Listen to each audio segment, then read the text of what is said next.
नमस्कार दोस्तों, मेरा नाम प्रदीप चौधरी और आज हम डिस्कस करेंगे एक प्रैक्टिकल विषय के बारे में। प्रैक्टिकल फॉरेस्ट्री में एक प्रैक्टिकल टॉपिक कि अगर आपको फॉरेस्ट प्लांट से रिलेटेड, फॉरेस्ट्री से रिलेटेड नर्सरी एस्टेब्लिश करनी है तो उसका साइज या एरिया कैसे कैलकुलेट करेंगे। देखो, आपको प्लांटेशन करनी है फील्ड में तो क्वालिटी प्लांटिंग स्टॉक प्रोड्यूस करना पड़ेगा, और क्वालिटी प्लांटिंग मटेरियल या स्टॉक प्रोड्यूस करने के लिए आपको नर्सरी की ज़रूरत है। तो वैसे तो नर्सरी स्थापित करने के लिए आपको सॉइल चाहिए, सैंड चाहिए, farm yard manure, irrigation facilities, man power, ये सब चाहिए। लेकिन एरिया भी एक बड़ा इम्पॉर्टेंट फैक्टर है कि कितना एरिया होना चाहिए, कितने प्लांटेशन के हिसाब से कितना एरिया होना चाहिए। तो आज उस पर डिस्कस करूँगा। और ये टॉपिक उन सभी के लिए इम्पोर्टेंट है जो चाहे यूपीएससी के एग्ज़ाम दे रहे हों या स्टेट सर्विसेज के एग्ज़ाम दे रहे हों। फॉरेस्ट्री उन्होंने विषय सिलेक्ट किया है, टॉपिक सिलेक्ट किया है एज ए सब्जेक्ट, या जो फॉरेस्ट्री से जुड़े हुए हैं, कोई एकेडमी में ट्रेनिंग ले रहे हैं या किसी भी तरीके से फॉरेस्ट्री से जुड़े हुए हैं, उनके लिए ये एक बड़ा इम्पोर्टेंट विषय है। और इसको वो सुन सकते हैं और अपने लागू कर सकते हैं फील्ड में, उनको एक्सपीरियंस ले सकते हैं इससे मेरे वीडियो के माध्यम से। तो मैं आपको अब अपने पीपीटी पे ले चलता हूँ, पावर पॉइंट प्रेजेंटेशन पे, और सीधा मैं आपसे उस पर जुड़ता हूँ। देखिए, ये हमारा आज का टॉपिक रहेगा, हाउ टू एस्टिमेट और calculate a permanent forest nursery size और एरिया। या साइज या एरिया एक ही बात है, तो वो कैसे कैलकुलेट करेंगे। देखिए, नर्सरी साइज का मतलब जैसे मैंने बताया, एरिया कैसे एस्टिमेट करेंगे। और सबसे पहले तो यही है कि एरिया आपको नंबर ऑफ सीडलिंग कितनी प्रोड्यूस करनी है उस पर डिपेंड करेगा, नो डाउट। और एज ऑफ सीडलिंग्स, आपको सीडलिंग 1 साल के लिए रखनी है, 2 साल के लिए नर्सरी में रखनी है, कई कई स्पीसीज 3-3 साल तक भी रखी जाती हैं, क्योंकि हाइट कितनी आपको एक्वायर करानी है सीडलिंग्स की, और कितनी स्पेसिंग पे आपको लगाना है। तो ये फिर इंफ्रास्ट्रक्चर आपका, एक परमानेंट नर्सरी आप एस्टेब्लिश कर रहे हैं तो आपका उसमें इंफ्रास्ट्रक्चर भी होगा, बहुत तरह के शेड भी होंगे, और आपका एक वेल भी होगा, यानी कि इरिगेशन फैसिलिटी के लिए। कुछ लेबर के लिए भी आपका वहाँ स्ट्रक्चर खड़ा करना पड़ेगा, इरिगेशन चैनल्स होंगी, रोड्स होंगी, इंस्पेक्शन पाथ होंगे। तो इन सब पे एरिया डिपेंड करता है। तो मोटे तौर पे हम कह सकते हैं कि जो आपका साइज ऑफ नर्सरी है वो वेरी करता है 0.5 to 2.5% of total area of plantation. Total area of plantation है आपका फील्ड में, मान लो आपको फील्ड में 10,000 हेक्टेयर प्लांटेशन करनी है, तो उसके हिसाब से आपका नर्सरी कितना होगा, वो साइज 0.5 यानी कि आधे से 2.5% of the total area of the plantation वो वेरी करता है। एक एग्जांपल मैंने लिया हुआ है कि टी का जो स्पेसिंग है हम फील्ड में, वो जनरली 2 मीटर बाई 2 मीटर रखते हैं, और 1 साल नर्सरी में वो पौध तैयार की जाती हैं। तो 1 hectare nursery area in that case is considered enough for plantation of 200 hectare. यानी कि इस केस में जो नर्सरी का साइज है वो 0.5% ऑफ द प्लांटेशन एरिया है। ये 1 ईयर ओल्ड स्टॉक के लिए है। इसी तरह उत्तराखंड की बात करें या किसी हिमाचल प्रदेश की बात करें, जहां देवदार यानी कि सीडरस देवदारा अगर आपको सेम स्पेसिंग पे लगाना है फील्ड में, और लेकिन देवदार को ज़्यादा पीरियड तक नर्सरी में रखना पड़ता है, एक सर्टन हाइट एक्वायर करने के लिए 2.25 साल मान लीजिए रखना है, या 2.5-3 साल भी रखने पड़ सकते हैं। तो उस केस में 1 hectare nursery is enough for 40 hectare area. वो एरिया फील्ड का कम हो जाएगा, क्योंकि आपको प्लांटेशन ये नर्सरी में ज़्यादा ड्यूरेशन तक आपको पौधे रखने पड़ रहे हैं। तो इस केस में आपका 2.5% एरिया, नर्सरी का जो एरिया होगा वो 2.5% of the field plantation area हो जाएगा। तो मोटे तौर पे हम ये कह सकते हैं, रफली 1 हेक्टेयर परमानेंट नर्सरी एरिया में be considered enough for meeting the requirement of 100 hectare plantation for a large number of species, बहुत सारी स्पीसीज को अगर कंसीडर करें और उनकी स्पेसिंग को अगर देखें तो मोटे तौर से broadly speaking 1 hectare nursery can cater to the requirement of 100 hectare field plantation. और नर्सरी बेड्स की नॉर्मल साइज जो रहती है वो रहती है 10 मीटर लंबाई और 1 मीटर चौड़ाई, और जो लंबाई होती है वो 10 मीटर से लेकर के 15 मीटर तक वेरी कर सकती है, यानी कि 10 मीटर भी हो सकती है, 12 मीटर भी हो सकती है, 13 मीटर भी हो सकती है, और 15 मीटर से ज़्यादा लंबी बेड नहीं ली जाती हैं, और चौड़ाई ज़्यादातर 1 मीटर ही रखी जाती है। इस तरह से देखिए इसमें नज़र आ रहा है कि ये आपकी साइज जो लिए रखी हुई है, ये आपका जो साइज है, ये लंबाई जो है ये 10 मीटर है नर्सरी बेड की, और ये इसकी डेप्थ है लगभग ये कह सकते हो 10 सेंटीमीटर इसकी डेप्थ है, और ये आपकी इसकी चौड़ाई जो है, विड्थ जो है बेड की, नर्सरी बेड की 1 मीटर है। इसी तरह से ये दूसरी नर्सरी बेड है, और दोनों के बीच में जो गैप है, इंस्पेक्शन पाथ भी उसे कह सकते हैं, तो ये 45 सेंटीमीटर या रफली 50 सेंटीमीटर, यानी कि आधा मीटर दोनों में गैप रखा जाता है। और 10 मीटर इंटू 1 मीटर ये आपकी स्टैंडर्ड साइज बेड का होता है। ये है typical layout of a permanent nursery. देखिए मोटे तौर से दो तरह की नर्सरी होती है, परमानेंट नर्सरी और टेम्परेरी नर्सरी। टेम्परेरी नर्सरी वहाँ इस्टेब्लिश करते हैं इंटीरियर एरिया में, मान लीजिए उत्तराखंड या अरुणाचल प्रदेश का पहाड़ी एरिया है, इंटीरियर में आपको प्लांटेशन कोई कंपनसेटरी अफॉरेस्टेशन करनी है, कोई इंटीरियर में आपका हाइड्रो पावर प्लांट बन रहा है, वहाँ कंपनसेटरी अफॉरेस्टेशन करनी है आपको, मान लीजिए 50,000 1 लाख पौधे तैयार करने हैं, तो वहाँ पे एक टेम्परेरी नर्सरी बनाई जा सकती है, जिसमें ये सारा ताम झाम की ज़रूरत नहीं है कि लेबर शेड बनाइए, बहुत सारे आपके ऑफिस स्ट्रक्चर बनाइए, या और कुछ बहुत ज़्यादा सीमेंट वर्क करवाना हो, बहुत सारी सड़कें बनानी है, इस तरह का आपको करने की ज़रूरत नहीं है। Simply where soil is available, sand is available, और farm yard manure is available, थोड़ा सा इरिगेशन फैसिलिटी ठीक हो इंटीरियर में, और मैन पावर अवेलेबल हो, तो वहाँ आप टेम्परेरी नर्सरी बना सकते हैं। और साल 2 साल में सीडलिंग तैयार हो जाएंगी, उसके बाद प्लांटेशन कीजिए और नर्सरी डिसमेंटल कर दीजिए, तो that is called temporary nursery. लेकिन परमानेंट नर्सरी में आपको बहुत सारा ताम झाम करना पड़ता है, जैसे इसमें लेआउट में दिखाया हुआ है, जो वन दिखाया गया है वो है ऑफिस एंड स्टोर, और बहुत सारे आपको शेड बनाने पड़ेंगे, जो कि सीड हैंडलिंग शेड है, बैग फिलिंग शेड है। बैग फिलिंग मतलब पॉलीथीन बैग में आपको सॉइल वगैरह पॉटिंग मिक्सचर को फिलअप करना है, या मैन्योर शेड है। इसी तरह से आपका लेबर शेड है, आपको पंप हाउस भी बनाना पड़ेगा, माली क्वार्टर भी रखना पड़ेगा, इसी तरह पेरीफरी रोड्स भी बनानी पड़ेंगी, इरिगेशन चैनल के लिए भी जगह रखनी पड़ेगी, और बीच में आपका नर्सरी बेड तो होंगी होंगी। तो नर्सरी बेड्स के अलावा ये सारी चीज़ें भी उसमें करनी पड़ेंगी, तो then it become permanent nursery. तो अब अपन आते हैं कि फार्मूला क्या है। एक मोटा तौर से एक फार्मूला सिल्वीकल्चरिस्ट ने डिवाइड किया है forest management point of view से, कि नर्सरी का एरिया कैसे निकाला जाए। तो जैसा कि मैंने कहा कि distance between two beds is generally 50 centimetre, आधा मीटर की डिस्टेंस रखी जाती है दो बेड्स के बीच में। और बेड का साइज जनरली मैंने बताया कि 10 मीटर इंटू 1 मीटर, या maximum 15 metre into 1 metre.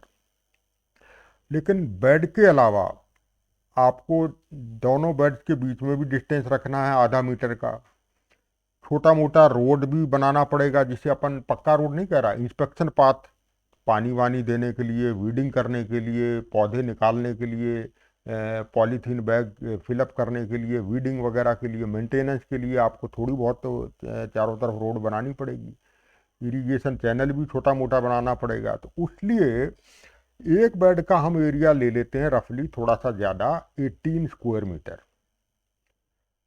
18 square metre ये थंब रूल है, एक बेड का एरिया लेकर के चलते हैं, ये सारी चीज़ें अकाउंट फॉर करने के बाद। और 20% आपको ज़्यादा पौधे सीडलिंग तैयार करनी पड़ेंगी, to take care of the mortality of the seedling. 20% तो मॉर्टेलिटी होगी ही होगी, बहुत अच्छी सिचुएशन है तो भी होगी। तो 20% आपको एक्स्ट्रा आपको पौधे तैयार करने पड़ेंगे, यानी कि 1 लाख पौधों का अगर टारगेट है तो आपको 1,20,000 लेकर के चलिए to account for the mortality. तो ये आपका फार्मूला है। A is the area of land required for nursery in square metre. Square metre में आएगा हमारा आंसर कि जो नर्सरी का एरिया है, तो that is a is equal to 18 multiply by 1.2 multiply by x multiply y divided by z. अब 18 square metre कैसे आया मैंने आपको पिछली स्लाइड में बता दिया। ये है 18 स्क्वायर मीटर, इसीलिए आपका आंसर आएगा स्क्वायर मीटर में। उसके बाद है 1.2, ये है 1.2 से हम मल्टीप्लाई कर रहे हैं, 20% एक्स्ट्रा हम सीडलिंग प्रोड्यूस कर रहे हैं to account for the mortality in the field. फिर आपका नेक्स्ट फैक्टर है x. X is area of plantation in hectare, यानी कि फील्ड में, फील्ड का एरिया ये यहाँ ये बताया जा रहा है, और ये हेक्टेयर में है, ये स्क्वायर मीटर में नहीं है। तो मान लीजिए आपका फील्ड में आपको 1000 हेक्टेयर का प्लांटेशन करना है, तो यहाँ आ जाएगा 1000 हेक्टेयर। और उसके बाद आपका वेरिएबल आता है वाई। वाई है number of plants required for 1 hectare of plantation, number of plant per hectare of plantation. तो हेक्टेयर हेक्टेयर कैंसल आउट हो गए, एक्स में जो भी हेक्टेयर है और वाई में भी पर हेक्टेयर आ गया, तो हेक्टेयर हेक्टेयर कैंसल आउट। तो number of plants for 1 hectare of plantation, ये कैसे, जैसे कि आपकी स्पेसिंग 2/2 है, तो number of plants per hectare कितने हो जाएंगे, 100 × 100 डिवाइडेड बाई 2 × 2, यानी कि 2500। आपकी स्पेसिंग ज़्यादा है, मान लीजिए 3 × 3 स्पेसिंग है, तो number of plants per hectare कम हो जाएंगे। तो इस तरह से ये वाई आप निकाल सकते हैं, और ये डिपेंड करेगा spacing of the plantation in the field. और फिर एक लास्ट में वाई डिवाइडेड बाई जेड है, तो जेड है number of plants in the bed, nursery bed में कितने प्लांट्स आपको रखने हैं। ये किस पे डिपेंड करेगा, आपका बेड का साइज क्या है, 10 मीटर इंटू 1 मीटर भी हो सकता है, 15 मीटर इंटू 1 मीटर भी हो सकता है। तो अगर बेड का साइज ज़्यादा है तो नंबर ऑफ प्लांट्स उसमें ज़्यादा आएंगे। या इसी तरह से नंबर ऑफ पॉली बैग्स उसमें कितने हैं, अगर पॉली बैग का साइज छोटा है, 10 सेंटीमीटर उसका डायमीटर है पॉली बैग्स का, पॉलीथीन बैग का, तो उसमें ज़्यादा पॉली बैग्स आ जाएंगे। अगर आपका 20 सेंटीमीटर पॉली बैग का डायमीटर है, तो उसमें कम नंबर ऑफ प्लांट्स आएंगे। तो ये number of plants in bed depend करेगा आपका नंबर ऑफ पॉली बैग और एरिया ऑफ नर्सरी बेड। तो अब common sizes of poly bag generally ये होते हैं। Common sizes of poly bag देखिए, 10 सेंटीमीटर डायमीटर, ये देखिए ये आपका 10 सेंटीमीटर डायमीटर और हाइट है 20 सेंटीमीटर। इसी तरह से ये है 15 सेंटीमीटर डायमीटर, ये थोड़ा बड़ा है, और ये हाइट हो गई 25 सेंटीमीटर। और उससे भी बड़ा है 20 सेंटीमीटर डायमीटर और 30 सेंटीमीटर हाइट हो गई। ये 3 साइजेज के जनरली पॉली बैग्स होते हैं। यहाँ मैंने आपको समझाया है कि हमने कि पॉली बैग कितने आएंगे एक बेड के अंदर। ये देखिए, ये एक नर्सरी बेड हमने ले लिया, 10 मीटर इसकी लेंथ है यहाँ से लेके यहाँ तक, और 1 मीटर विड्थ है। इसी तरह से ये this is another nursery bed, 15 metre is the length and 1 metre is the width. तो अगर पॉली बैग का साइज 10 सेंटीमीटर इंटू 20 सेंटीमीटर है, देखिए ये जो पहला लिखा होता है 10 सेंटीमीटर, दिस इज ऑलवेज डायमीटर, और जो 20 सेंटीमीटर है this is always height of the poly bag. तो ये याद रखिए। तो यहाँ अगर poly bag 10 centimetre into 20 centimetre हम पॉली बैग लेते हैं, यहाँ पे भी लिखा हुआ है, तो अगर 10 metre into 1 metre is the size of the bed, तो देखिए ये across the width of the bed, यहाँ आपके कितने पॉली बैग अकोमोडेट हो जाएंगे, 10, क्योंकि पॉली बैग का साइज है 10 सेंटीमीटर। 10 सेंटीमीटर का ये पहला आ गया, फिर ये अनदर 10 सेंटीमीटर, अनदर 10 सेंटीमीटर, इसी करके इसी तरह से in the width of 1 metre 10 poly bags can be adjusted. इसी तरह अलॉन्ग दी लेंथ अगर हम चलते चलें, तो 10 मीटर में आपके 100 पॉली बैग एडजस्ट हो जाएंगे। तो टोटल पॉली बैग जो आपके इस बेड में आ गए 100 इंटू 10 यानी कि 1000। तो अगर आपका nursery bed 10 metre into 1 metre है तो आपके टोटल बैग जो होंगे 1000 कैन बी अकोमोडेटेड। इसी तरह से आपका अगर साइज नर्सरी बेड का 15 मीटर इंटू 1 मीटर है तो आपके लेंथ वाइज जो हैं ये 150 bed can be accommodated, 150 poly bag sorry. तो टोटल नंबर ऑफ बैग कितने हो जाएंगे सॉरी 150 इंटू 10 यानी कि 1500। क्योंकि साइज आपका बड़ा है ये नर्सरी बेड तो आपके मोर number of bag can be accommodated. लेकिन तो ये तो मैंने आपको बताया कि किस तरह से कितने पॉली बैग इसमें एडजस्ट किए जा सकते हैं। अगर पॉली बैग का साइज हम बड़ा करेंगे यानी कि 30 इंटू 20 लेंगे यानी कि ये 20 अगर डायामीटर इसका 20 लेंगे तो ये आधे ही पॉली बैग यहाँ रह जाएंगे। तो उस केस में यहाँ only 5 poly bag can be accommodated. अगर पॉली बैग का साइज बड़ा है 20 सेंटीमीटर डायामीटर तो फिर ये क्वांटिटी आधी रह जाएगी। यहाँ भी आपके 50 ही रह आएंगे और यहाँ पे भी आपके आधे ही आ पाएंगे। इसी तरह से यानी कि अगर पॉली बैग का साइज हम बड़ा कर देते हैं तो laser number of poly bag can be accommodated in the nursery bed. ये मेरा कहने का तात्पर्य है। तो अब एक एग्जाम्पल लेते हैं। एग्जाम्पल है न्यूमेरिकल एग्जाम्पल है, calculate the area of permanent nursery for raising seedling of 10 centimetre into 20 centimetre polythene bag. Polythene bag का साइज दिया हुआ है यानी कि 10 सेंटीमीटर इसका डायमीटर है, 20 सेंटीमीटर इसकी हाइट है। For raising 200 hectare plantation of बबूल, कॉमन बबूल है, देसी बबूल जिसे कहते हैं अकेसिया निलोटिका। और फील्ड की स्पेसिंग दी हुई है प्लांटेशन एरिया की 3 मीटर इंटू 2 मीटर। तो ये आपका ये वही न्यूमेरिकल है। तो एरिया स्क्वायर मीटर में कितना होगा 18 multiply by 1.2 into x into y divided by z. तो 18 तो स्क्वायर मीटर हो गया, ये कैसे आया मैं आपको बता चुका हूँ। 1.2 हो गया factor for accommodating mortality rate.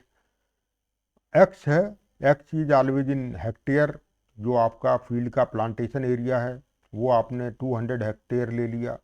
और वाई है number of plants in the field per hectare, क्योंकि आपका 1 हेक्टेयर हो गया 100 इंटू 100 मीटर डिवाइडेड बाई 3 इंटू 2।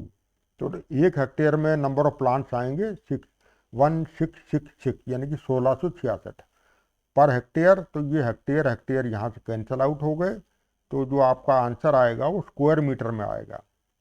और डिवाइडेड बाई जेड, जेड क्या है यहाँ number of seedling in the nursery bed. Number of seedling nursery bed में हमने नर्सरी बेड का साइज लिया है 10 मीटर इंटू 1 मीटर। और 10 मीटर इंटू 1 मीटर में अगर ये पॉलीथीन साइज है तो आपके 1000 poly bags can B accommodated in this nursery bed. तो इस तरह से ये हमारे पास आंसर आ जाएगा 7200 स्क्वायर मीटर। ये आपका नर्सरी का एरिया आ गया। अब आपकी क्योंकि ये परमानेंट नर्सरी है तो वहाँ और भी थोड़ी सी जगह चाहिए, ऑफिस स्टोर के लिए, मैन्योर शेड के लिए, सीड हैंडलिंग शेड के लिए, bag filling shed, pump house, labour shed, तो बहुत सारे और परमानेंट स्ट्रक्चर इंफ्रास्ट्रक्चर डेवलप करना पड़ेगा। तो इसका 25% और ऐड कर लीजिए यानी कि 5400 प्लस 1350, तो टोटल आ गया आपका 6750 स्क्वायर मीटर और रफली 0.67 हेक्टेयर। तो इस तरह से हम मोटे तौर से ये हम निकाल सकते हैं। ये देखिए ये तो मैंने बताया था बबूल के लिए। यहाँ स्पेसिंग आपका ये 3 मीटर इंटू 2 मीटर है। तो आपका ये एरिया यहाँ 7200 आ गया था और 25% और हमने फालतू ले लिया तो टोटल आपका 0.9 हेक्टेयर आ गया। और ये दूसरे एग्जाम्पल में हमने चेंज कर दिया, फील्ड प्लांटेशन एरिया हमने 100 हेक्टेयर ले लिया और स्पीशीज यूकलिप्टस हो गई, हमने स्पेसिंग भी चेंज कर दिया। तो यहाँ इस फैक्टर में एरिया में क्या चेंज हो जाएगा, 18 वही रहेगा, 1.2 वही रहेगा। एक्स हमारा है प्लांटेशन एरिया 100 हेक्टेयर आएगा। वाई हमारा यहाँ चेंज हो गया, पिछले न्यूमेरिकल में ये फिगर कुछ और था, 1666 था, यहाँ आपका कितना हो जाएगा, number of plants per hectare, क्योंकि स्पेसिंग कम है तो इसलिए नंबर ऑफ प्लांट्स आपके बढ़ गए। Divided by Z, Z is वही number of plants, number of bag, poly bag in this bed of size 10 metre into 1 metre, यानी कि 1000, क्योंकि पॉली बैग का साइज वही है, बेड का साइज वही है, तो 1000 poly bags can B accommodated. तो ये आंसर आ गया, और इसमें 25% और ऐड कर दीजिए तो दिस विल बी रफली 0.67 हेक्टेयर। तो ये with the help of the two numerical I think it is clear to you. Even if you have some doubt, अगर अभी भी आपको थोड़ा डाउट है किसी चीज़ को समझने में, तो आपको मुझसे ईमेल पे संपर्क कर सकते हैं। Then we can talk to each other over, video call भी अपन कर लेंगे या फिर फ़ोन पे भी डिस्कस कर सकते हैं। मेरे दरवाजे आपके लिए खुले हुए हैं, कोई भी दिक्कत आए तो इसमें I will be very glad to answer your query. तो वीडियो अगर अच्छा लगे, बढ़िया लगे, तो उसे लाइक कीजिए, शेयर कीजिए और कमेंट कीजिए, और चैनल को सब्सक्राइब ज़रूर कीजिए, क्योंकि इस तरह की वीडियो मैं डालता रहूँगा for the benefit of the forestry background students, maybe student, maybe teachers, or maybe environmentalists who are interested in forestry. These type of videos will be beneficial for them. तो आज इतना ही। नमस्कार, थैंक यू, टेक केयर।